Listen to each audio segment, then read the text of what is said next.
me siiski otsustasime, võtsime oma esimesed 2 kitse, sellepärast et Martin on kogu aeg meeldinud köögis olla, tema on teinud kogu aeg süüa ja teda hakkas huvitama see juust, et ta ütles, et võtame prooviks 2 kitse, proovime, vaatame, mis saame. Ja sealt läks üsna kiiresti edasi niimoodi, et see oli 3 aastat tagasi, nüüd ei ole meil ühtegi lammast enam ja on 20 põhikarja kitse siis. Mina siis hoolitsen loomade eest, lüpsan neid ja minu ülesanne on siis see kvaliteetne piim sinna kööki saada, millest Mart siis juust hakkab tegema. Kitsi ma lüpsan 2 korda päevas ja täna nad peavad aru saama, et iga tund on lüpsmine. Loodame, et nad see tund jälle sisse tulevad. Sest muidu nad on päeval karjamaal, aga täna jätsin ma nad siis siia, et iga tund lüpsta. Mõni kitsi pigem huvitav. 4 tükki tõke. Oi, mis tahab? Mine edasi tõke.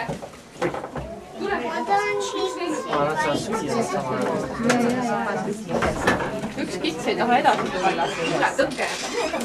Ta nimi on küsimus. Tõke, jah. Tõke ei tülitse praegu. Sinna tulevad 4 kaupa ma neid lüpsan. Et lüpsan ma masinaga 2 korda päevas. Ja kuidas lüpsmine algab, kõigepealt teen lappiga udara puhtaks, mida ma täna praegu ei tee, sest see piim ei lähe meil joomiseks. Ja siis läheb piim kahlu sinna mööda neid torusina. See ei ole nii, et ma vabastan ja nad jooksevad ära siin. Tõkke ära löödud, see on pealik, see on nagu... Tema on pealik, jah.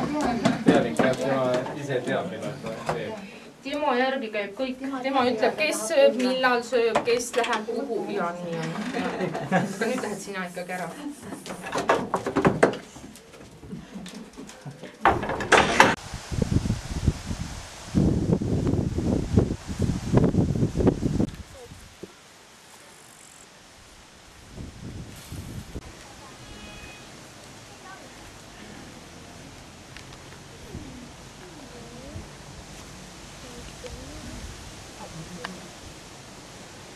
Meil juhtus sääne asi, et meil lambades olen nõus karjakopist ju siia tulema, näed.